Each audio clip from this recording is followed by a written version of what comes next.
kids, comics over here at Bronze Age Babe here, yakking about our comic book collection, and today, the 2025 comic book room tour. I realized that I actually have two comic book rooms, so I'm going to show you both of them. This is my office where I keep some of my all-time favorite pieces so that I can stare at them anytime I want. As you can imagine, Neal Adams features prominently, and the Dead Man, Superman, Ra's al Ghul, those are original pencil and ink drawings. That Action Comics that's from the famous 27 Covers series, and it has a remark on it that is really special. And down below it is the Batman shelf, and this particular issue is one of probably the comic book that turned me into not only a comic book fan but a Neal Adams fan. And prior to his death, I asked Neal Adams for a commission, and I asked him to recreate these two panels from that book. And it's a very special piece to me, and I'm so glad I have it. Down below, some slabbed Lois Lane books. These are primarily Lois in a wedding dress, which you can never get too much of. And that one at the end is the second showcase issue where Lois Lane was on the cover. And so I had to have that.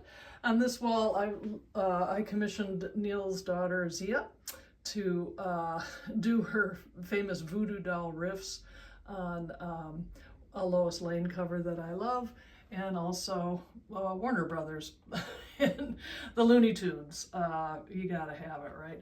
Up top are some newer acquisitions this year.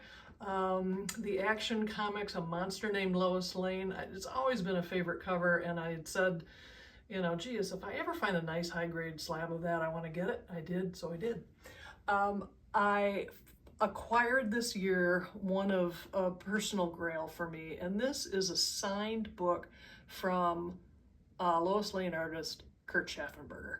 And it was hard to find, but it paid off, and I'm just so thrilled. Love Everlasting is a series from a couple years ago that I love. They're going to be making it into a film, and so that's a signed cover by the artist.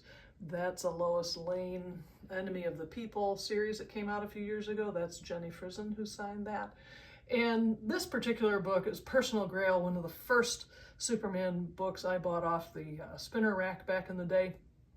I was on Fanboys Live and we covered that book, and Magic Lasso and Signature King and I had so much fun talking about the book that it's even more special to me. So when I found that 9.6, I grabbed it. And this is the Neal Adams special collection row.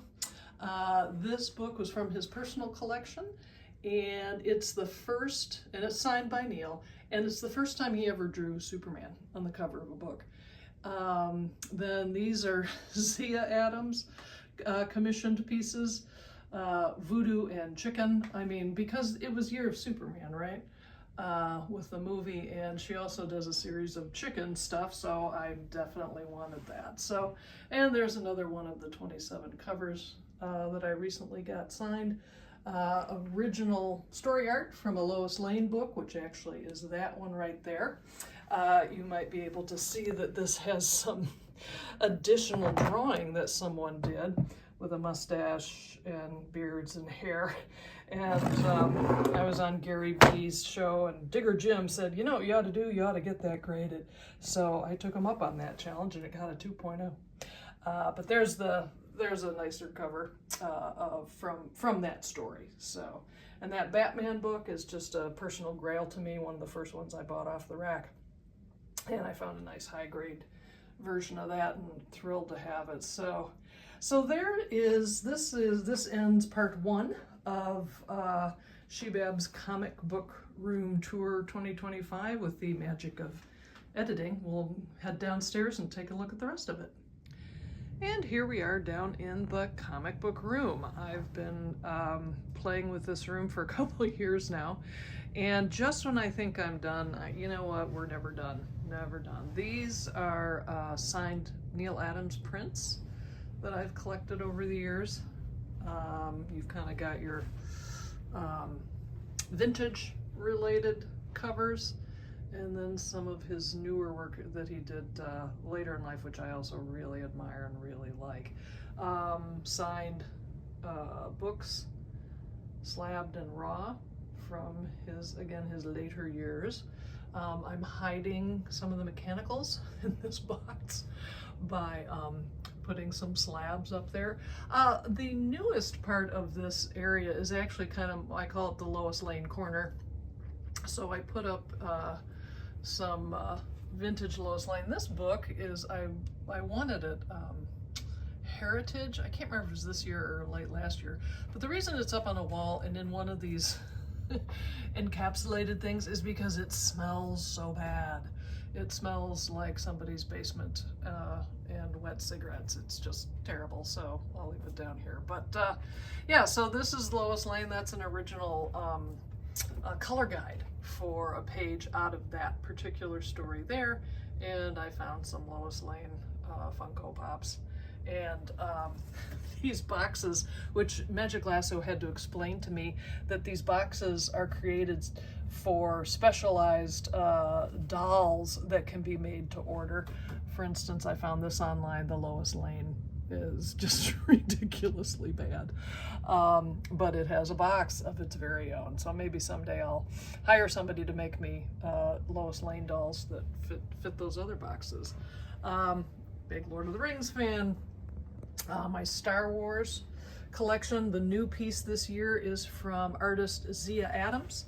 A scene from a movie that we never got, which is Leia in a hero pose with a lightsaber. Wouldn't that have been great? And my Wonder Woman corner, new addition to that is this lovely and hysterically funny and charming cover from the Looney Tunes bit that they did a few years ago. So I just, it makes me laugh. It makes me laugh. This section above the television, it's kind of a rotating gallery of books, and right now I'm devoting it to my romance collection, and specifically Women's Lib, and how the comic book companies dealt with Women's Lib, and it wasn't great. But these are some lovely, very presentable books from that part of my collection. Now oh dear, this one's fallen down. This is, let's call this diorama corner. Yes, I ruin treasury editions and I make the dioramas on the back. Not only do I do that with facsimile books that have come out of late, but I also did it to a foil facsimile that came out this year. And this one is actually from a vintage book. I didn't care. I had to have it. So Jackson Roy Kirk, wherever you are, I hope you're breathing. But I hope to add to Diorama Alley there in the near future. So just some other Neal Adams. That's kind of the Ra's al Ghul shelf. That is not only is it signed, but there's some original art on that, which I don't think the eBay seller I bought it from really priced it correctly, because I think he didn't quite twig to how valuable having an original Neal Adams original drawing on something was. But hey, I'll take it. Zia Adams shelf. Her voodoo doll interpretations of comic book characters makes me smile and so happy, and I'm thrilled to own them. And some other Neal Adams signed prints, and some other stuff that needs filing, and where should I put it? Time will tell. The only other thing that's really new down here in the last year are these Lois Lane covers. They are all drawn by Neal Adams and signed by Neal Adams. The Neal Adams family has opened up their private collection. They had asked him to, or he had asked actually, hey, bring me some comic books and I'll sign them. And so when I realized that they had Lois Lane books signed by Neal Adams, I made it very clear to them that I would like first dibs at being able to purchase them. And I'm so thrilled to have these. It just, I can't tell you how happy it makes me to have the combination of my favorite DC character drawn by my favorite artist and signed by that artist is just, it's a very special part of my collection. These boxes have Neal Adams covers in them, and again, Neal's daughter Zia, I commissioned a couple of these Green Arrow, Green Lantern books, and I just, again, they make me happy. The other thing that came out this year that I was so delighted for, and I cannot recommend it enough, is this artist's edition for Neal Adams art. I'd pick it up for you, but it's 11 pounds.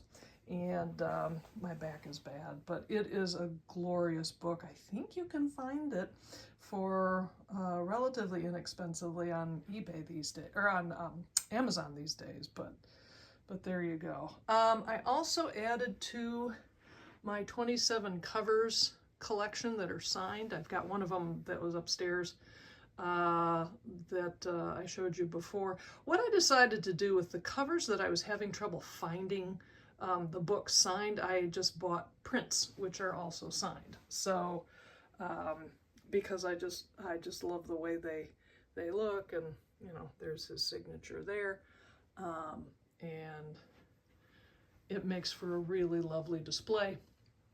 And kind of the same idea over there with those Joker covers, where he flip-flopped characters and riffed on his own famous covers from back in the day. So there it is. There is Comic Book Room Tour 2025. Thank you all so much for playing in the comic book sandbox with me again this year. I look forward to doing a lot more videos and live streams and stuff like that there. So happy holidays, happy new year. We'll see you later.